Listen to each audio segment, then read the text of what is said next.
Ben, you want a piece? No, not really, but when do I ever get what I want? That's right. Even the strongest beings in the universe have a ticklish back of the knee. Yes, it's true that even the mightiest have the ability to fall. Everyone's got weaknesses, even if they don't seem like it. One of the most powerful heroes in the universe is the Incredible Hulk. I have to get off this planet. Anyone who for some reason thinks it's a good idea to stand up against the awesome might of this gamma irradiated beast may stand more of a chance than you would initially think. Puny God. Assuming, of course, they've done their research. As strong as the Hulk is, he's got a couple weaknesses that make him just incredible instead of unbeatable. It's gratuitous, but whatever. Let's take a look at some of the Hulk's greatest weaknesses right now. The Hulk is one of the most rough and rugged beings out there. Thor is crisp and clean, but Hulk gets right down and dirty, which means he's extremely durable. In the MCU, only a few things have actually been able to make him bleed, including the Abomination's weird pointy elbow thing and the teeth of Hela's giant dog Fenris. Both of these instances required unbelievable amounts of force, because the hide of the Incredible Hulk is quite literally bulletproof. Steel or vibranium may do the trick, but the one surefire way to make the Hulk bleed is to use one of the strongest metals known to living beings in the universe of Marvel Comics, Adamantium. Yes, it's true that Wolverine's healing factor is not the only equalizer, since the very metal that covers his bones from head to toe is one of the Hulk's biggest weaknesses. Adamantium, time and time again, has proven to be able to slice and dice the Hulk with ease. His incredible healing factor allows him to recover, but adamantium-wielding characters like Wolverine and Speed Freak have been able to tangle with the Hulk for quite a while thanks to the indestructible metal. When Bruce Banner turns into the Incredible Hulk, every single part of his body grows at an exponential rate in size. This, of course, includes his ears. A simple invention has been able to momentarily subdue some of the most powerful creatures in the universe, including the Scarlet Witch and the Incredible Hulk. In the MCU, Rhodey attached a small sonic cannon to his armor which neutralized the Scarlet Witch for a brief moment. This miniaturized tech was based on something used 2 phases earlier. When General Thaddeus Thunderbolt Ross cornered Bruce Banner at Culver University and forced him to transform into the Incredible Hulk, he wheeled in Army all-terrain vehicles, each carrying a giant sonic cannon. Until the Hulk destroyed these machines, they had him completely immobilized, which makes you think that the more sound used, the more ineffective the Hulk is. Though it cannot destroy him, as in the World War Hulk storyline, he took a full blast of power from Black Bolt and survived. It does take him out of the fight for a brief time. Any genius like Iron Man or Reed Richards should definitely consider perfecting these sonic cannons if they ever want to fight the Hulk again. That or Venom could just throw Carnage's girlfriend into another church bell. That might do the trick. The Hulk has incredibly durable skin, as already discussed. Certain things have been able to pierce it, such as adamantium, or even the bones of Abomination, but if you think anything like Drax the Destroyer, then you know where this is going. I must cut through it from the inside. Huh? No, Drax, wait! Why bother trying to punch through the outside when you can attack him from the inside? The Hulk has shown a few times that the way to not just beat him, but kill him even, is to attack him from the inside. A few instances come to mind where this was the Hulk's demise. First, in the Old Man Logan comic storyline, the Incredible Hulk actually serves as the main villain and head of the Hulk family. Eventually, when Old Man Logan goes to confront him near the end of the story, the Incredible Hulk eats Wolverine alive. However, given his healing factor, Logan reforms in the stomach of the Incredible Hulk and bursts from him, effectively killing the dystopian gang leader. In another instance, in the animated What If TV series, the Hulk was shown to have been killed by Hank Pym, who shrunk down and got on the inside of the Hulk, but not the Ant-Man Thanos theory way. From the inside, he was able to use growth discs that caused the Hulk's heart to expand until the Hulk literally blew up. The Hulk may have a hard exterior, but just like any big green monster, he's soft on the inside, which also happens to be the place to attack if you want a chance of beating him. Everyone knows Mark Spector, the lovable Moon Knight who redefines the meaning of the words inner turmoil. Good, glad we got that all sorted out. However, what you may not know is that he and the Incredible Hulk are not so far off. There are various different personalities of the Hulk living within his very head, and while one of them is maybe his biggest weakness, the rest certainly don't do him any favors. The Hulk likely can't accomplish his goals because every so often a different personality with different and conflicting goals will take the steering wheel. I know you're in there, Banner. I'll get you out. Take Joe Fixit for example. Retconned to be the original Grey Hulk, Joe Fixit is a different personality who serves as a mob enforcer in the city of Las Vegas. The different personalities within the Hulk's mind are always constantly fighting for control of the wheel. And even though the Hulk is strong, his other personalities are often able to make him take a back seat. At the end of the day, you can't smash whatever you want when Joe Fixit put you in the back of the car and goes on a one-way trip to Las Vegas. Along with his ears, the Hulk's head also got rather large after his transformation from Bruce Banner. The fact of the matter is, the dude's ego is huge. Hulk believes he is the strongest there is or will ever be. This at times has cost him dearly. In the MCU alone, we have seen Hulk's ego have detrimental consequences. For example, he decided to stay on Sakaar for 2 years because of the Grandmaster's manipulation, making him a champion. Hulk loved the fame and glory so much that he simply planned on not returning to Earth. Another time Hulk's ego got in the way was during his first fight with Thanos. He was so embarrassed by getting his butt thoroughly kicked that we did not see him again, and still really haven't seen him since. Where's your gun?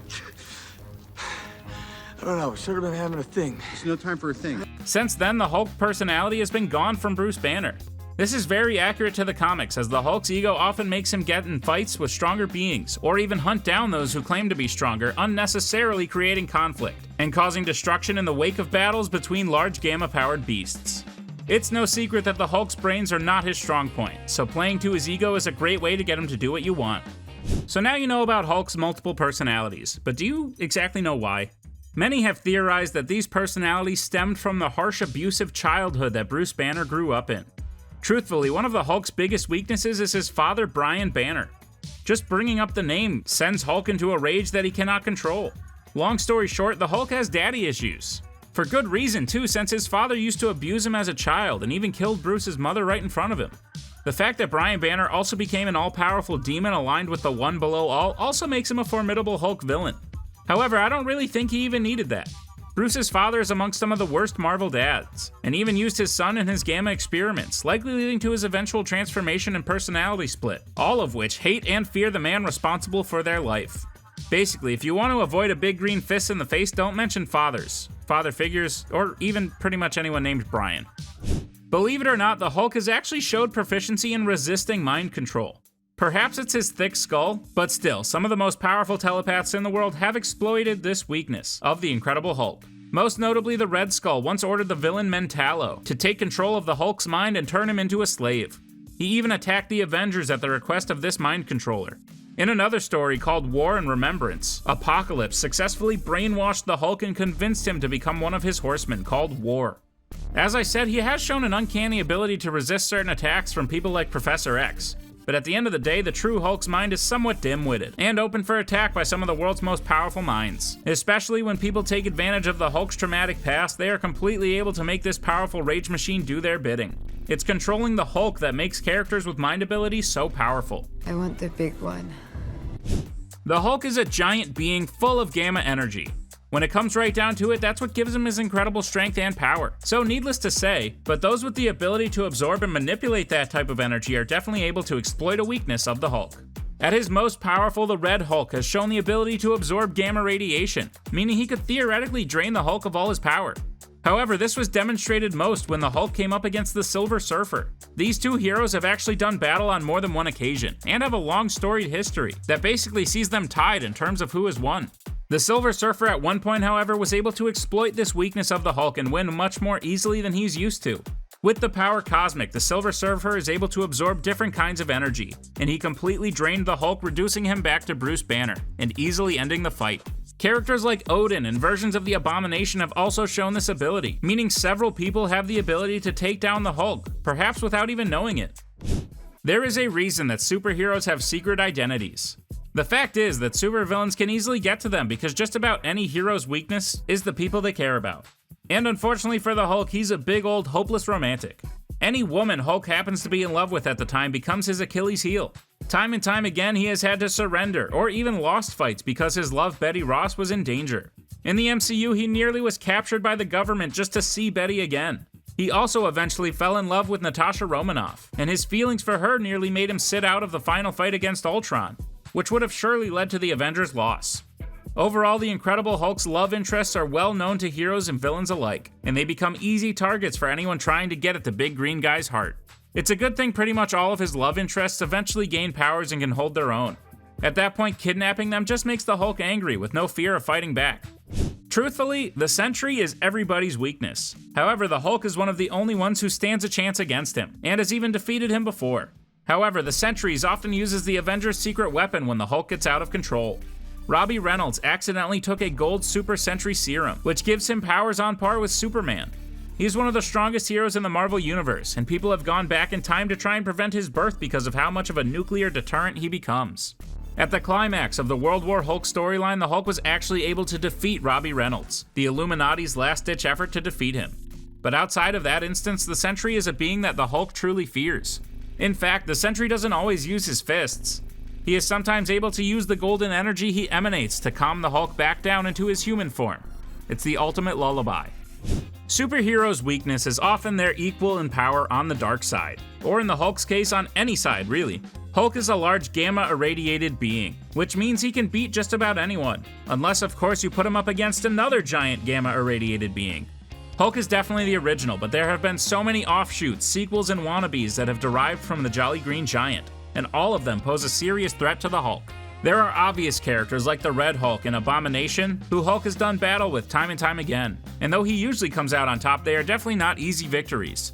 However, there are so many others you may not know of. Take the Cosmic Hulk, for example, a robot clone of the Incredible Hulk created in a lab and infused with the power of the Eternals. There's also Claw, the Anti-Hulk. This version was specifically created to oppose the Hulk, and boy does he. A gray counterpart to the green one, Bruce Banner may be able to pummel certain villains and gods of mischief into the ground, but when it comes to being specifically designed to oppose him, some weaknesses are definitely exposed. There are very few weapons that can hurt the Hulk. Bullets bounce right off him, and he's caught rockets mid-air and watched them blow up in his face and then blink as though he got something in his eyes. There are certain weapons, such as the ones made out of adamantium, that can do damage, but if you really want to exploit a weakness of the Hulk, you use something called a gamma bomb. Naturally, Hulk was created from a gamma explosion, and much like the One Ring of Mordor, it is that type of accident that could be the Hulk's undoing. We saw this used on one of the most powerful versions of the Hulk, the Maestro. Bruce Banner, unable to physically defeat him, thought up another plan. He sent the Maestro back in time to the exact moment at Ground Zero where the gamma explosion created the Incredible Hulk. Remember that the Maestro was born of the same accident in an alternate universe, but the explosion from the gamma radiation bomb that originally created him was also able to completely destroy him, meaning that one well-placed strike on the Incredible Hulk and he could be no more. Gamma bombs may be incredibly effective, but they are nothing compared to puppy bombs. Yeah, you heard that correctly. It's more plot armor than anything, but no writer would want to depict the Hulk as destroying a herd of adorable puppies. So in the Indestructible Hulk special, Bruce Banner worked with S.H.I.E.L.D. to create a literal puppy bomb that surrounds the Hulk with cute tiny dogs. In the most therapeutically wholesome way possible, the Hulk becomes enamored by the overload of adorableness and transforms back into Bruce Banner. It's an odd but effective way to neutralize the Hulk, and let's be honest, whose weakness isn't puppies? There are certain types of beings that the Incredible Hulk just has trouble fighting. There's not many rhymes or reasons beyond the fact that they are just incredibly strong and can match him pound for pound. One of these great examples is the mighty Avenger Thor. The Hulk and Thor have done battle for quite a while, often fighting to determine who is the strongest member of the Avengers. We are not your enemies, Banner. However, Thor isn't the only one that the Hulk has struggled with, showing his weakness against fighting gods of thunder. Eventually, the Incredible Hulk made his way to Mount Olympus and demanded a new home from the Sky Father Zeus, one of the most powerful thunder-based gods in existence. This truthfully was one of the most savage beatings the Hulk ever took, and showed that for some reason this specific type of god is just the Hulk's Achilles heel. Maybe he accidentally stuck a fork in an outlet as a kid and got a shock that just piled onto his already traumatic childhood. That would make sense. When electricity starts emanating from these people's fingers, he probably just runs and hides. We've already talked about the Hulk's multiple personalities. However, there is one above all that he fears the most, and that is of course the original Bruce Banner. The human form of the Hulk is one of the most intelligent people in the universe. He and his alter ego often do battle, as they tend to be the two main personalities fighting for control of Banner's body. The Hulk is almost embarrassed by Bruce Banner because of how physically weak he is compared to him. He also fears the intelligence of Bruce, as Bruce has been able to find many of the ways listed above that neutralize the Hulk. The Hulk is often like a child, and Bruce is very much his parent who he constantly is trying to rebel against. It's often Bruce's mission to get rid of the Hulk once and for all thanks to all the damage he causes, even if it means combining his brain with the Hulk's body. Regardless, at the end of the day, it means no more mindless Hulk, and the giant green rage monster inside him fears that most of all. See that? You never give up. No matter how many buildings someone may knock down, there's always a puppy bomb you can throw at them. Which of Hulk's weaknesses would you exploit to take him down?